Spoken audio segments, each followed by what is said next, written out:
दोस्तों नमस्कार। सियासत का अनूठा खेल देखिए। कर्नाटक बीजेपी पर भारी पड़ने लगा है। कर्नाटक प्रधानमंत्री मोदी की छवि को लेकर भारी पड़ने लगा है। मोदी और शाह की जो भी बिसात इससे पहले जिस भी राज्य में बिछी, बीजेपी उस लकीर पर चलने की मजबूरी के साथ चल पड़ी। चुनावी जीत भी मिली, लेकिन पहली बार कर्नाटक के भीतर कांग्रेस तो दूर की बात है, बीजेपी को खुद से लड़ना पड़ रहा है। और यह लड़ाई ऐसी वैसी नहीं है। कल्पना कर सकते हैं कि येदियुरप्पा, जिन्होंने बीजेपी की कर्नाटक में जमीन पुख्ता की, उनको कौन से काम सौंपे गए हैं।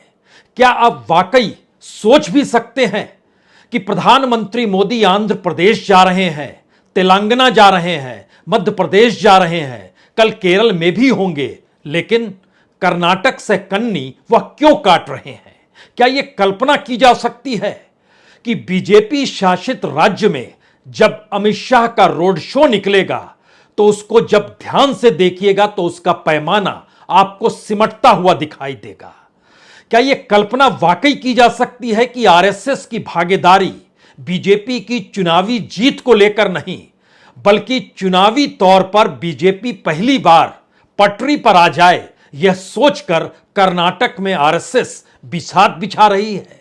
क्या यह कल्पना की जा सकती है कि बीजेपी को खुद से लड़ते हुए अपनी उस बिसात को उलट देना है, जिस बिसात पर जब वो जिन लकीरों को खींचती थी, उन लकीरों को अब अपनों के खिलाफ ही अपनाना है, आजमाना है। और दूसरी तरफ राहुल गांधी की मौजूदगी कांग्रेस के नेता के तौर पर नहीं, बल्कि सब कुछ गंवाने के बाद और सत्ता से दो दो हाथ करते हुए जिस स्थिति में कर्नाटक के भीतर रोड शो में जो नजारा नजर आ रहा है, उसने पहली बार कांग्रेस और शायद गांधी परिवार को भी यह संदेश साफ दे दिया है, लड़ना है तो पूरी ताकत से लड़िए। राहुल गांधी कर्नाटक में है, कल प्रियंका गांधी भी पहुंच जाएंगी, वह भी रोड शो करेंगी, रैली करेंगी, मुलाकात महिलाओं से करेंगी। इधर राहुल मछुआरों से मिलेंगे, वह गन्ना किसानों से मुलाकात करेंगे, वह युवाओं से मिलेंगे। हमें लगता है इन दो तस्वीरों के बीच आज खड़े हो जाइए, क्योंकि कर्नाटक आने वाले वक्त में भारत की राजनीति की एक ऐसी इबारत लिखने वाला है जिसमें 2014 के बाद बीजेपी और आरएसएस को लेकर जो भी बिसात राजनीतिक तौर पर बिछती चली गई, उसके ठीक उलट परिस्थितियां कर्नाटक में खड़ी है। और कर्नाटक को साधने की कोशिश में पहले खुद को साधना है, यह मंत्र बीजेपी के भीतर गूंजने लगा है। लेकिन पहले एक तस्वीर राहुल गांधी की उस रैली की, जिस रैली ने शायद दिल्ली तक को हिलाकर रख दिया है। राहुल की रैली का यह नजारा इसलिए महत्वपूर्ण है क्योंकि यह बीजेपी का इलाका है। बागलकोट जिला है और यहां की 7 में से 5 सीटों पर बीजेपी ने कब्जा किया है।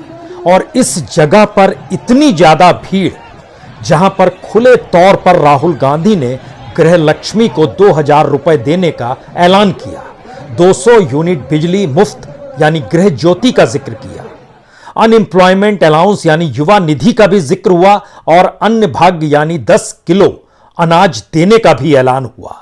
गरीबी की रेखा से नीचे इस इलाके की परिस्थितियां कितनी नाजुक हो सकती हैं, लेकिन यहां पर कब्जा बीजेपी का है। दरअसल राहुल ने इसी नब्ज को वहां जाकर पकड़ा और शायद यह एक मुश्किल सबब बीजेपी के लिए इसलिए है क्योंकि जहां उन्हें जीत मिली, अब अगर वहां पर उनकी जमीन खिसक जाएगी तो क्या होगा। जाहिर है यह नजारा दिल्ली ही नहीं, समूचे कर्नाटक के भीतर बीजेपी की चूलों को हिलाने लगा है। और यह इसलिए बड़ा महत्वपूर्ण है क्योंकि कर्नाटक में कांग्रेस कभी कमजोर रही नहीं, बीजेपी कभी रही नहीं थी, लेकिन धीरे धीरे उसने पैर पसारे। और जब देश के प्रधानमंत्री नरेंद्र मोदी बने तो एक झटके में बीजेपी के वोट बैंक में 20% का इजाफा हो गया। हम इस तमाम आंकड़ों पर आए, लेकिन पहले 2-3 बातें समझ लीजिए। यह पहला मौका है जब बीजेपी से निकलकर जो नेता कांग्रेस में गए हैं उन्हें हराने का जिम्मा येदियुरप्पा को सौंपा गया है। यह पहला मौका है जब अमित शाह येदियुरप्पा को यह पाठ पढ़ा रहे हैं, आप अपना पूरा काम उन दो नेताओं को हराने में लगाइए जो कांग्रेस में शामिल हुए हैं, और लिंगायत की जमीन जहां पर है वहां पर खुद को फोकस कर लीजिए। और तीसरी स्थिति ऐसी लाइए कि इन नेताओं के साथ इन क्षेत्रों का कोई भी स्थानीय कार्यकर्ता जो बीजेपी से जुड़ा रहा वह कम से कम इधर से उधर ना जाए। यानी कांग्रेस के साथ संघर्ष तो दूसरी स्थिति है, उसके पहले जो कांग्रेस में नेता शामिल हुए और बीजेपी से निकल कर आए, अगर वो सार्वजनिक तौर पर अब ये बताने लग गए हैं कि दरअसल बीजेपी की राजनीति और राजनीति में जीत हासिल करने के तौर तरीके कैसे जबरदस्ती में चलते हैं, और वो टिकट देना तो दूर आपको स्वाभिमान को भी बख्शते नहीं है, तो फिर जिस भी समुदाय विशेष का जिक्र बीजेपी करती है उस समुदाय विशेष को संभल जाना चाहिए। ये शब्द किसी और के नहीं, जगदीश शेट्टार के हैं, जो कल तक आरएसएस के थे, कल तक बीजेपी के थे, आज वो निकलकर कांग्रेस में शामिल हो चले हैं। तो आइए एक एक पन्नों को खोलने की कोशिश की जाए और इन पन्नों के जरिए जरा समझिए कि आखिर लिंगायत को लेकर किस स्थिति में बीजेपी खड़ी है और कांग्रेस की मजबूत स्थिति क्या वाकई हो चली है। अमित शाह येदियुरप्पा के साथ जो मीटिंग हुई उसमें खुले तौर पर उन्होंने कहा कि लिंगायत प्रभावित इलाकों में आपको फोकस करना है।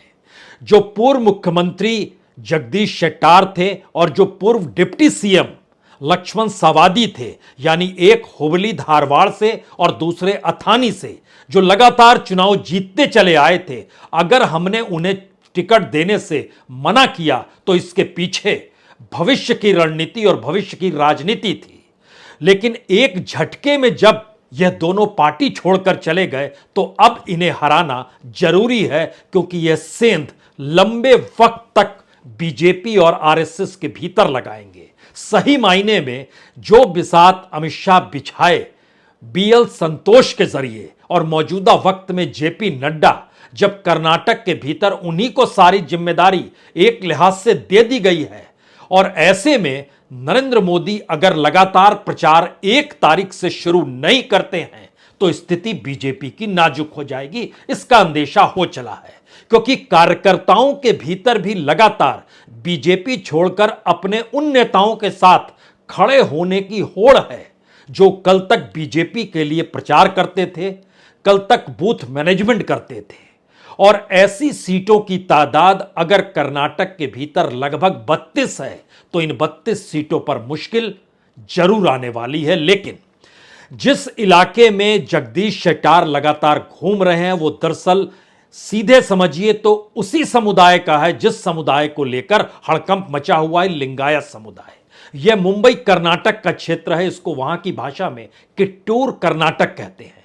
6 जिले इसके अंदर आते हैं, 50 विधानसभा की सीटें हैं, और इस 50 विधानसभा में से 30 सीटें पिछली बार बीजेपी ने जीती थी, कांग्रेस महज 17 सीटों पर जीत हासिल कर पाई थी। लेकिन इस शिफ्ट के बाद नई परिस्थिति यह है कि क्या यहां पर डबल डिजिट में भी बीजेपी आ पाएगी या नहीं आ पाएगी। यानी 25 सीटों का झटका अगर लग जाता है तो एक हिसाब से वो 10 के नीचे आ जाएगी, यानी सिंगल डिजिट में भी पहुंचना उसके लिए संघर्षमयी नजर आने लगा है। पहला यह संदेश है।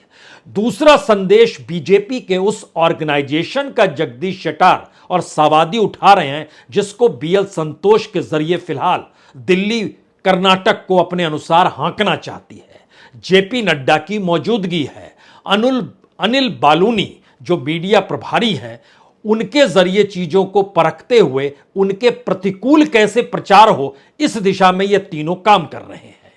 और बीजेपी को अपने ही पुराने नेताओं से लड़ने के लिए जो 2-2 हाथ करने हैं और येदियुरप्पा तक को उस दिशा में लगा दिया गया है, तो यह कल्पना के परे है कि कितने मुश्किल हालात में बीजेपी पहुंच चुकी है। दूसरी स्थिति आई है जो नजारा राहुल गांधी के रोड शो के दौर में नजर आया, और जब कल प्रियंका गांधी नरसीपुर पहुंचेगी, वहां पर वह महिलाओं से संवाद करेगी, कृष्णा राजनगर में रोड शो करेगी। तो एक मैसेज बहुत साफ है कि चुनाव के तौर पर अब समूची कांग्रेस को अपने आप को झोंकना होगा। लेकिन एक दूसरा संदेश कहीं ज्यादा बड़ा है। यह संदेश पहली बार शायद ये अपने तौर पर जगदीश शेट्टार का मैसेज हो, शायद इस दौर में राहुल गांधी की राजनीतिक परिपक्वता हो, चाहे इस दौर में जब पदयात्रा निकल रही थी तो कर्नाटक में जो रिस्पांस मिला था और वहां पर जो लोगों से संवाद बना था, हो सकता है वह भी इनपुट हो। क्योंकि पहली बार राहुल गांधी जब जगदीश शेट्टार के साथ आमने सामने बैठकर बातचीत कर रहे थे तो उसमें दो ही बातें निकल कर आ रही थी कि दरअसल बीजेपी जो थी उसको हड़प लिया है मौजूदा वक्त के चंद नेताओं ने। जो आरएसएस थी वह तो उस समय से रूठी हुई है जब से बोम्मई को मुख्यमंत्री बनाया गया, जो ना तो आरएसएस से निकले हुए थे और ना ही बीजेपी के कार्यकर्ता के तौर पर उन्होंने कभी काम किया था। यानी कर्नाटक को भी दिल्ली के रिमोट से कैसे चलाया जाए, यह पाठ अगर दिल्ली में बैठा हाईकमान सोचता है तो अब इसे पब्लिकली लेकर आना चाहिए। और यह संवाद न सिर्फ ओबीसी को दायरे में ले रहा है बल्कि लिंगायत को भी दायरे में ले रहा है, वोकलिंगा को भी दायरे में ले रहा है और तमाम समुदायों को भी कहीं ना कहीं किसी ना किसी रूप में दायरे में ले रहा है। इसीलिए जब वसावा की जयंती के वक्त जब रोड शो निकलते हुए रैली में चीजें तब्दील हुई तो वहां पर पहली बार जो पाठ राहुल गांधी ने वहां पर दिया वह जाहिर तौर पर जगदीश शेट्टार के साथ मुलाकात या कर्नाटक की जमीनी राजनीति को समझते हुए दिया। वसावा गरीबों के हिमायती थे, लेकिन मौजूदा प्रधानमंत्री मोदी और अमित शाह की राजनीति रईसों की नुमाइंदगी करती है और उनके लिए काम करती है, इसीलिए वो अडानी को पैसा देते हैं। यानी पहली बार महाराष्ट्र की राजनीति के भीतर अडानी और रईसों को दिए जाना वाला पैसा और जो केंद्र की राजनीति है उसको भी दायरे में लाकर राहुल गांधी वहां पर कर्नाटक में खड़ा कर रहे हैं। वजह उसकी बहुत साफ है, क्योंकि एक क्षण के लिए जरा वहां की राजनीतिक स्थिति को अगर आप देखें तो दो तीन बातें साफ होगी कि कांग्रेस का 35% वोट लगातार बना रहा है। हालांकि 1985 के बाद से कभी कोई सरकार नहीं जो रही जो रिपीट कर पाए, यह भी डर बीजेपी के भीतर है, रिपीट नहीं कर पाते हैं। दूसरी तरफ जब बीजेपी में नरेंद्र मोदी की मौजूदगी नहीं थी, उनका छौंक नहीं था, तो उनका परसेंटेज ऑफ वोट जो था वो 20% से ज्यादा नहीं था। उससे ज्यादा तो कभी कभी जेडीएस आ जाती थी। जेडीएस भी 18-20% के भीतर उनका परमानेंट है वोट बैंक, वह कभी आगे भी बढ़ी है और 25-27% तक भी गई। लेकिन ध्यान दीजिए 2013 में बीजेपी को सिर्फ 19.8% वोट मिला था, लेकिन लोकसभा चुनाव में जब 43% वोट मिल गए और उसके बाद 2018 का जब चुनाव आया तो वह 7% कम जरूर हुआ, लेकिन 2013 की तुलना में वह लगभग डबल था। यानी उस समय 19% और इस वक्त 2018 में 36%। यह स्थिति बतलाती है कि प्रधानमंत्री मोदी की मौजूदगी कर्नाटक में अगर नहीं है तो एक क्षण के लिए सोचिए, क्या प्रधानमंत्री मोदी अपनी उस छवि को बरकरार रखना चाहते हैं? इसीलिए वो कर्नाटक में नहीं है, क्योंकि कर्नाटक में घूमने के बावजूद भी अगर हार मिल जाए तो वो छवि और वह लार्जर देन लाइफ का कद एक झटके में खत्म हो जाएगा। यानी 2024 तक को लेकर जो परसेप्शन बनने की परिस्थिति है या इसके बाद जो और राज्यों में चुनाव होने हैं वहां पर भी यह परसेप्शन डामाडोल हो जाएगा। तो कर्नाटक में खुद को झोंका जाए या फिर 2-3 दिन सिर्फ रोड शो किया जाए, एक आध रैली की जाए, इसी पर सहमति बना ली जाए, जिससे लगे कि वहां पर पूरी चुनावी प्रक्रिया की बिसात 3 लोग बिछा रहे थे। एक येदियुरप्पा थे, दूसरे अमित शाह थे और तीसरे जेपी नड्डा थे। इसमें नरेंद्र मोदी कहां थे, यह सोचा जा सकता है, क्योंकि जेडीएस अगर बीजेपी की बी टीम के तौर पर कांग्रेस जो प्रचारित कर रही है और बीजेपी जो प्रचारित कर रही है कि जेडीएस कांग्रेस की बी टीम है, इसमें एक जानकारी लगातार कर्नाटक में रेंग रही है कि दरअसल सत्ता भी जब कर्नाटक में बीजेपी की और केंद्र में भी सत्ता बीजेपी की, तो कौन बचेगा जिसने पैसा कमाया होगा। और जेडीएस के ऊपर आरोपों की फेरिस्त बीजेपी ने बार बार लगाई है। कितना पैसा उन्होंने कब कमाया और खास तौर से देवगौड़ा के बेटे को लेकर जो बेंगलोर के इर्द गिर्द की जमीन है उसको लेकर कच्चा चिट्ठा सीबीआई और ईडी दोनों ने तैयार किया हुआ है। तो क्या यह मैसेज एक नए तरीके से, जैसे उत्तर प्रदेश के भीतर बीएसपी या मायावती को लेकर, याद कीजिए विधानसभा चुनाव में मायावती सक्रिय ही नहीं हुई और बीएसपी का वोट बैंक एक झटके में खिसक गया और वो बीजेपी के साथ आकर खड़ा हो गया, या फिर वो कहीं बटा तो वह कुछ हिस्सा समाजवादी पार्टी के पास गया।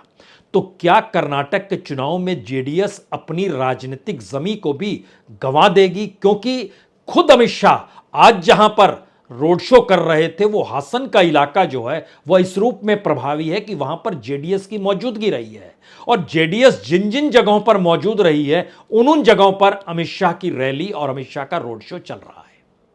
यह एक मैसेज है कि कहां से वोट जुगाड़ना है। अगर कांग्रेस को नहीं तोड़ सकते हैं तो जेडीएस कोई राजनीतिक जमी को अपने साथ लेकर आइए और वह कम से कम उस रूप में एग्रेसिव नहीं होंगे जिस रूप में कांग्रेस दो दो हाथ इसलिए कर रही है क्योंकि उसे लगने लगा है वह सत्ता हासिल कर सकती है।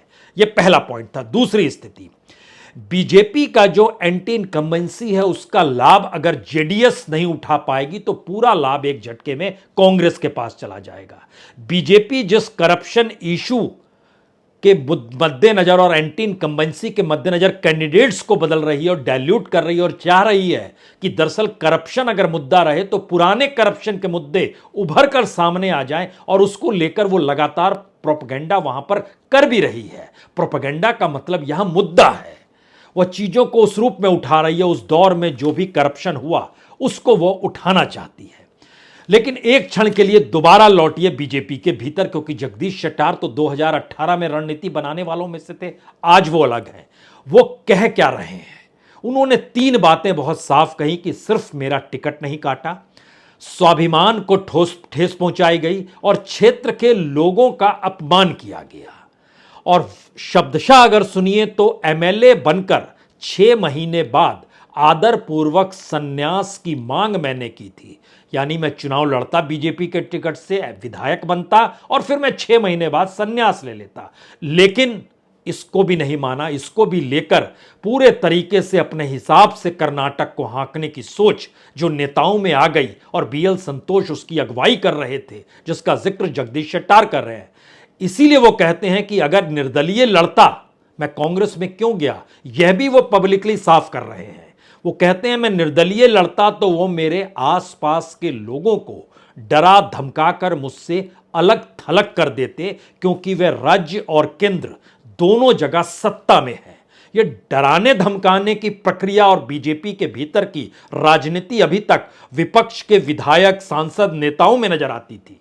लेकिन अगर बीजेपी के भीतर भी इसकी अनुगुंज है तो यह अनुगुंज कर्नाटक के भीतर जगदीश शेट्टार और सावदी के जरिए ही अगर यह फैल रही है, तो जिन लोगों ने संन्यास ले लिया दिल्ली के कहने पर और जो अलग थलग हो गए, और चाहे वो चाहते रहे कि उनके खिलाफ कोई मुद्दा उभरे नहीं, उनके खिलाफ कोई कार्रवाई हो नहीं, और खुद प्रधानमंत्री किसी से बात करते हैं फोन पर और कहते हैं कि आप देखिए बगावत मत कीजिएगा, आप उधर मत जाइएगा, तो ऐसी स्थिति जब आने लगे तो इसका मतलब है कि अपनी राजनीतिक जमी भर नहीं बल्कि अपनी राजनीति और राजनीति के परसेप्शन को संभालना भी मौजूदा वक्त में बीजेपी के लिए मुश्किल हो चला है। और ये मुश्किल हालात सवाल कर्नाटक के चुनाव से आगे के उस राजनीतिक परसेप्शन के हैं जिसके हिसाब से आने वाले वक्त में मध्य प्रदेश हो, छत्तीसगढ़ हो, राजस्थान हो, तेलंगाना हो और 2024 ही क्यों ना हो, सब वक्त में चुनाव लड़ना है। और इस दौर में बीजेपी के भीतर से कोई आवाज नहीं आए, और ये आवाज अगर कर्नाटक से आ रही है और ये मैसेज चला जाएगा लगातार कि देखिए जगदीश शेट्टार और सावदी और बाकी नेताओं के जाने से और आपने जिन्हों टिकट नहीं दिया उसके बाद आपकी हार हुई है, तो फिर आपकी राजनीतिक बिसात लगातार कमजोर होती चली जाएगी। लेकिन फिर यहां पर अगला सवाल प्रधानमंत्री मोदी से जुड़ा है, जो स्टार कैंपेनर है, जिनकी मौजूदगी 20% वोट बीजेपी का बढ़ा देती है। अगर वो समझ गए हैं और समझने लगे हैं और उनके साथ ऐसी परिस्थितियां जुड़ने लगी हैं जहां पर यह महसूस उन्हें होने लगा है कि दरअसल यह छवि जो उनकी बनी है वो छवि भरभरा जाएगी अगर कर्नाटक में हार मिल गई, और कर्नाटक में हार मिलने की जमी अगर उनके अपने ही तैयार कर रहे हैं तो फिर यह भरभराना पार्टी के भीतर आ जाएगा। और यह आवाज हो सकता है आने वाले वक्त में राजस्थान से वसुंधरा की आ जाए, मध्य प्रदेश से शिवराज की आ जाए, दिल्ली से भी किसी की आवाज उठने लगे, जो इस वक्त महसूस करता है कि पता नहीं 2024 में टिकट भी मिलेगा या नहीं मिलेगा, क्योंकि राजनीति की नोक पर सबको रखते हुए सियासत साधना और चुनाव भी जीत जाना, इससे पहले बीजेपी में कोई नेता नहीं था या किसी भी पार्टी में नहीं होता है, लेकिन यह करके दिखाया है, इससे भी इनकार नहीं है। लेकिन क्या वो अति पर पहुंच गया, क्या वो चरम पर पहुंच गया, इसलिए ऐसी स्थिति आ गई जहां पर यह कहा जा रहा है, क्योंकि जो किट्टूर कर्नाटक है अगर उसमें 50 सीटों में से 30 सीट बीजेपी ने जीती तो उसके बाद मध्य और करावली कर्नाटक को भी परखने की जरूरत है। मध्य कर्नाटक में 26 में से 21 सीट बीजेपी ने जीती थी और करावली कर्नाटक की 19 में से 16 सीट जीती थी। यानी ये तीन क्षेत्र ऐसे हैं जिसमें 95 सीट में से 67 सीट बीजेपी ने जीती थी और पहली बार यहीं पर बीजेपी को खतरा मंडरा रहा है, सेंध लग रही है। और इसीलिए जहां नजर आ रहे हैं वो हासन का इलाका है, वो मांड्या का इलाका है, वो रामनगर का इलाका है, वो मैसूर का इलाका है, वो कांग्रेस का इलाका नहीं है, वो जेडीएस का इलाका है। और बीजेपी अपनी मौजूदगी वहां से मजबूत करना चाहती है। जरा समझिए, हासन की 7 में से 6 सीट जेडीएस के पास, मांड्या की 7 में से 7 सीट बीजेपी जेडीएस के पास, रामनगर की 4 में से 3 सीट जेडीएस के पास, मैसूर की 11 में से 5 सीट जेडीएस के पास। इन जगहों से कुछ भरपाई हो सकती है, नहीं, रणनीति अच्छी बनी है, इससे कतई इनकार नहीं है। लेकिन यह रणनीति किस रूप में नजर आएगी जब कांग्रेस अपनी राजनीतिक जमीन को पुख्ता कर चुकी हो और जो नजारा नजर आ रहा हो उसमें जेडीएस में सेंध लगाने की स्थिति में और वहीं से सीट गेन करने की स्थिति में अगर बीजेपी की बिसात है तो क्या इसे प्रधानमंत्री मोदी बतौर स्टार प्रचारक समझ नहीं रहे होंगे, या अमित शाह नहीं समझ गए होंगे, या जेपी नड्डा नहीं समझ गए होंगे? कौन नहीं समझा होगा और मैसेज किसने पास ऑन नहीं किया होगा? इसीलिए दक्षिण भारत में मंडराते हुए प्रधानमंत्री अलग अलग जगहों पर नजर तो आ रहे हैं, लेकिन कर्नाटक अभी वह नहीं जा रहे हैं। जो आखिरी सवाल, जो शायद बड़ा महत्वपूर्ण सवाल है, क्योंकि लिंगायत की तादाद जो है वो 14% है और बीजेपी ने जिन टिकट दिया है वो लगभग 33% टिकट दिया, 68 लोगों को लिंगायत समुदाय से मैदान में उतारा है। कांग्रेस ने भी मैक्सिमम 51 उन्हीं को उतारा है।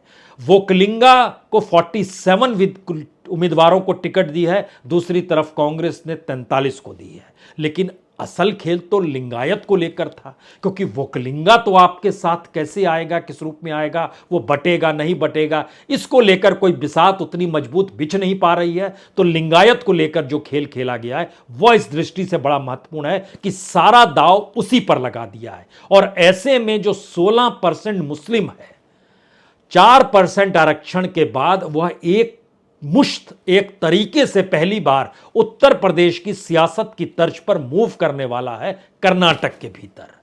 सवाल पहली बार 3-4 वोट बैंक का है। लिंगायत और वोकलिंगा तो है, दलितों का वोट, मुस्लिमों का वोट, जो अपने आप में दोनों मिलाइएगा तो लगभग 36% बैठता है और दूसरी तरफ ये 28% वोकलिंगा और लिंगायत है।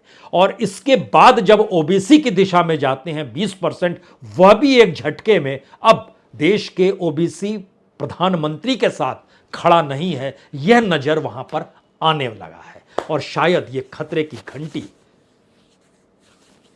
कर्नाटक के अलग अलग हिस्सों से निकलकर बेंगलोर से होते हुए दिल्ली तक पहुंचने लगी है और सुनाई देने लगी है। सिवाय इसके जब प्रधानमंत्री कर्नाटक पहुंचे उस दौर में जरा परखने की जरूरत है, स्थिति है कौन सी।